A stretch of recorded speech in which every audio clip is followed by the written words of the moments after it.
पूर्व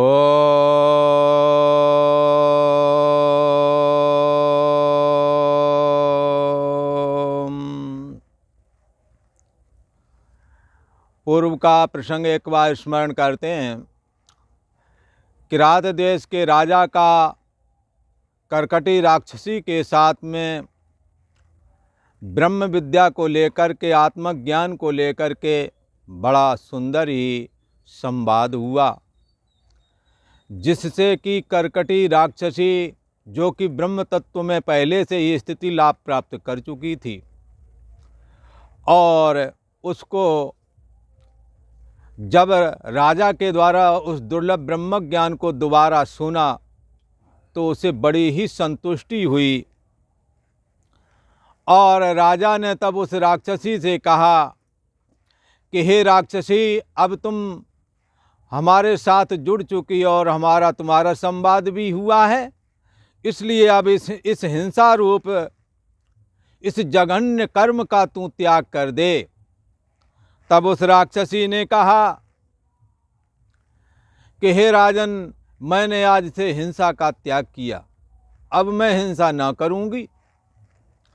तब राजा ने कहा, तू हिंसा छोड़ने की बात कह रही है, पर तेरा भोजन तो ये जीव ही है, तो तू हिंसा का परित्याग कैसे कर सकेगी। इस पर राक्षसी ने कहा कि मैं हजारों वर्ष समाधि में बैठ सकती हूँ, बैठ जाऊंगी और जब मैं उठूंगी तो अमृत की धारणा कर लूंगी, लिहाजा मुझे भूख नहीं लगेगी। तो इस प्रकार से हम अपना, और जब अमृत की धारणा से उकताएंगे तो पुनः ध्यान समाधि लगाऊंगी और अपने शरीर का त्याग कर दूंगी, पर हिंसा न करूंगी। ऐसा राजा को वचन दिया। हे राजन, मैंने हिंसा को जिस प्रकार से स्वीकार किया था वह भी सुनो। मुझको बड़ी भूख लगी थी जब मैं समाधि से उतरी, तब उस भूख के निवारण के अर्थ में हिमालय पर्वत के शिखर पर वन में एक सोने की शिला के पास लोहे की ही थंब की नाई जीवों के नाश के निमित्त तप करने लगी थी। हिंसा धर्म को मैंने कैसे अंगीकार किया था, इस बात को कह रही है। हिंसा के लिए भी कहती है कि मैंने तपस्या की, और कैसे की है। कहते हैं कि मैं हिमालय पर्वत के उत्तर शिखर पर वन में एक सोने की शिला, सुनहरे रंग की शिला, सुनहरे रंग का पत्थर, उसकी शिला पर लोहे के खंभे की तरह एक तरफ पैर पर ऊपर हाथ उठा करके बिल्कुल सीधी खड़ी हो गई और जीवों के नाश के निमित्त तप करने लगी। मैं सबको खा जाऊं, सबका नाश कर डालूं, इसलिए तपस्या करने लगी। जब बहुत वर्ष व्यतीत हुए राजन, तब ब्रह्मा जी ने मनोवांछित वर मुझको दिया, वरदान दिया। तब हे राजन, मेरे दो शरीर हो गए। एक आधारभूत सूर्य की नाई और दूसरा पुरुषक, और मैं विसूचिका नाम की राक्षसी हुई। वैसे भी दो शरीर हम और आप सभी के हैं।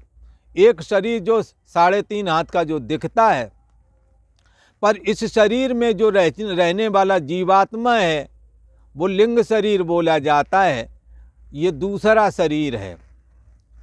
राक्षसी कहती है कि एक तो आधारभूत सूर्य की नहीं बड़ा व्यापक शरीर, और दूसरा पुरुषक सूक्ष्म शरीर, जिसके द्वारा मैं विसूचिका नाम की राक्षसी हुई।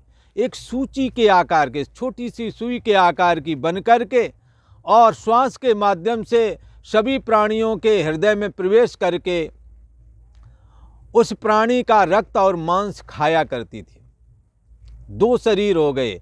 एक शरीर तो बाहर विशाल दिखता था, एक शरीर के साथ एक शरीर जो विसूचिका नाम था, जो बहुत सूक्ष्म था, श्वास के माध्यम से प्राणियों के अंदर जा करके इस तरह से उसका मांस हृदय खत्म करके उसकी हिंसा करती थी। मैं उस शरीर से मैंने अनेक जीवों के भीतर जाकर उनको भोजन करती रही मैं, परंतु ब्रह्मा जी ने मुझसे कहा था कि हे राक्षसी, जो गुणवान होवेंगे और जो ओम मंत्र पढ़ेंगे उन पर तेरा बल नहीं चलेगा। ये तेरे को निवृत्त होना ही पड़ेगा।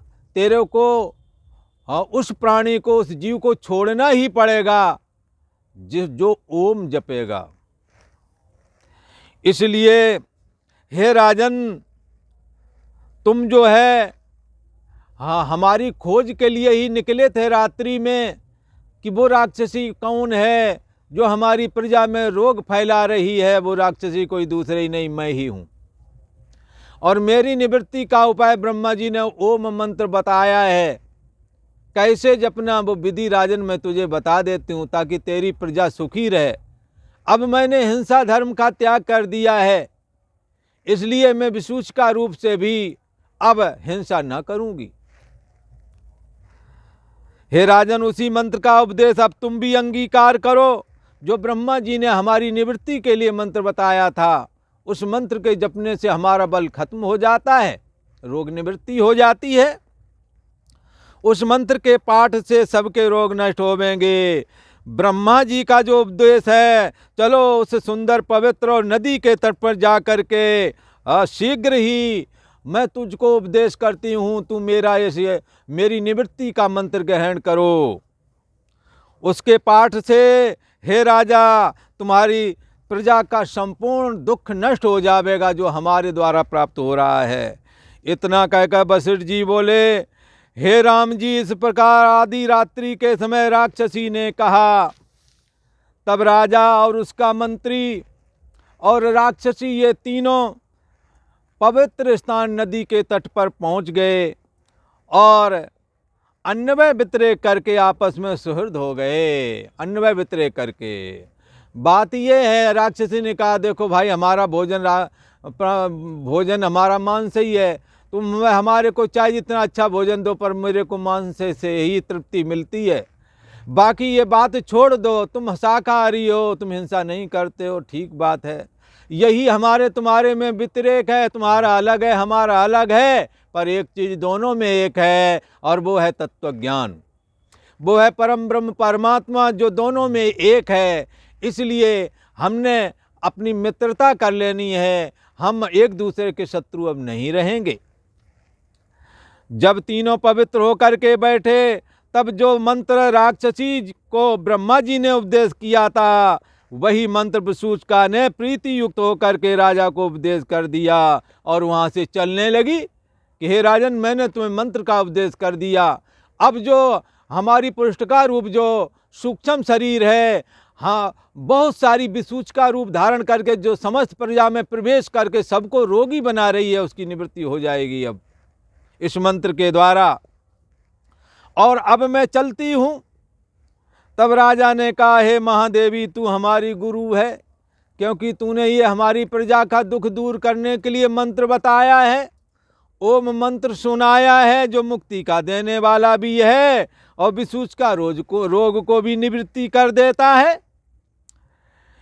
इसलिए ये तुमने बताया, इसलिए तुम हमारे गुरु हो।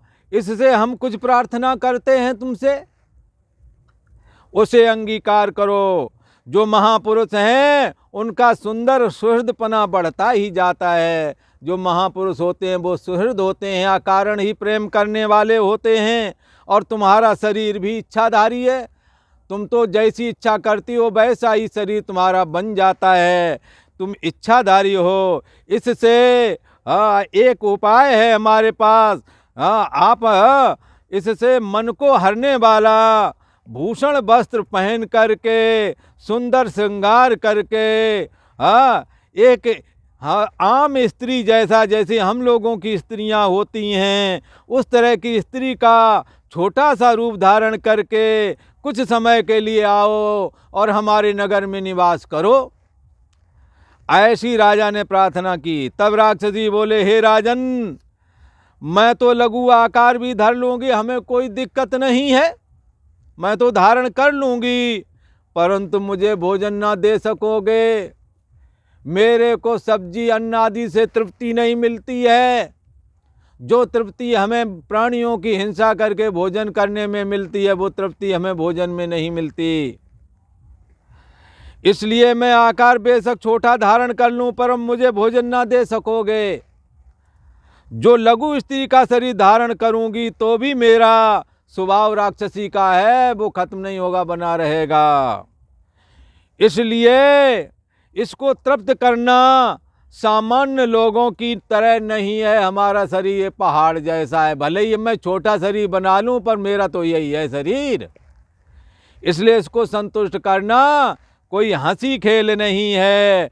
आम लोगों की तरह इसका नहीं है कि थोड़ा मोड़ा खाना, सब्जी दाल दे दी या चावल दे दिया और तृप्त हो जाएंगे, ऐसा नहीं।